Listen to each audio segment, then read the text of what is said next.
नमस्कार दोस्तों, स्वागत है आप सबों का हमारे चैनल भक्ति की शक्ति में।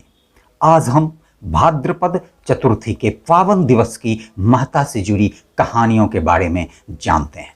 धार्मिक मान्यता के अनुसार बहुला चतुर्थी का व्रत संतान पर आने वाली मुसीबतों, कष्टों का निवारण करने के लिए किया जाता है। भगवान श्री गणेश, जिन्हें चतुर्थी तिथि का स्वामी कहा गया है, भाद्रपद चतुर्थी तिथि को पुत्रवती महिलाएं अपनी संतान की रक्षा के लिए यह व्रत रखती हैं। उस दिन चंद्रोदय होने तक बहुला चतुर्थी का व्रत करने का बड़ा महत्व है।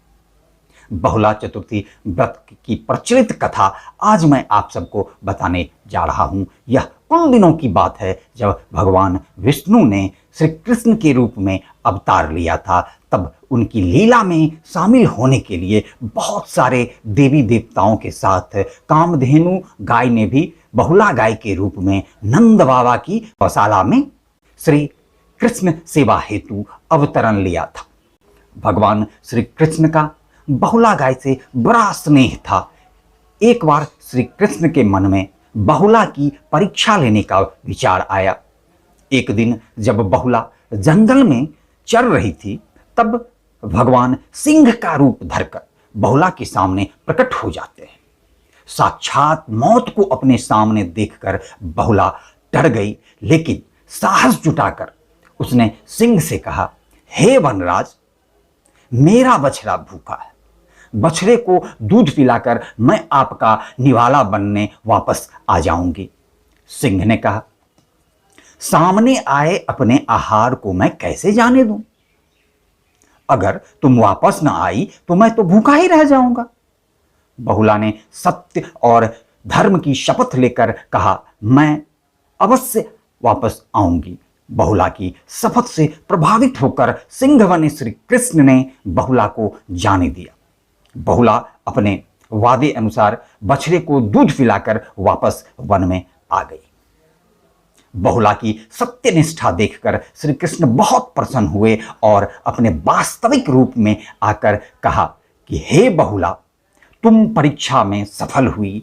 अब से भाद्रपद चतुर्थी के दिन गौ माता के रूप में तुम्हारी पूजा होगी।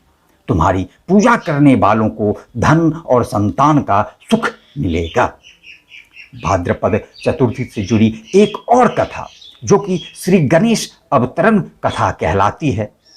आइए अब इस कथा के बारे में विस्तार से जानते हैं। शिव पुराण के अनुसार देवी पार्वती जब स्नान से पूर्व अपने मैल से एक बालक का निर्माण करती है और उसे अपने द्वारपाल के रूप में रखकर कहती है कि हे पुत्र, तुम द्वार पर पहरा दो, मैं भीतर जाकर स्नान करती हूं और जब तक मैं स्नान न कर लूं तुम किसी भी पुरुष को भीतर प्रवेश नहीं करने देना। जब भगवान शिव आए तो गणेश जी ने उन्हें द्वार पर ही रोक लिया, उन्हें भीतर नहीं जाने दिया। इससे शिव जी अत्यंत क्रोधित हो गए और बालक गणेश का सर धड़ से अलग कर दिया। जब माता पार्वती ने इस दृश्य को देखा तो उन्हें अथाह पीड़ा और क्रोध आया। फिर भगवान शिव के निर्देशानुसार उनके गण उत्तर दिशा में सबसे पहले मिले जीव हाथी का सिर काटकर ले आते हैं और शिव भगवान ने गज अर्थात हाथी के उस मस्तक को बालक के धड़ पर रखकर उसे पुनर्जीवित कर दिया।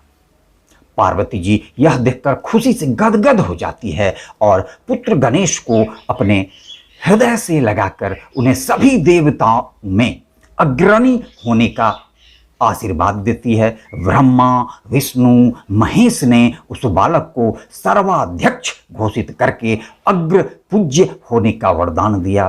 भाद्रपद चतुर्थी व्रत करने वालों के सभी विघ्न बाधाएं दूर होती हैं और मनचाही सिद्धि प्राप्त। आज की ये कथा आपको कैसी लगी? कृपया कमेंट करके अपने विचार हमसे अवश्य साझा करें और यदि पसंद आई तो एक लाइक जरूर कर दें। धन्यवाद।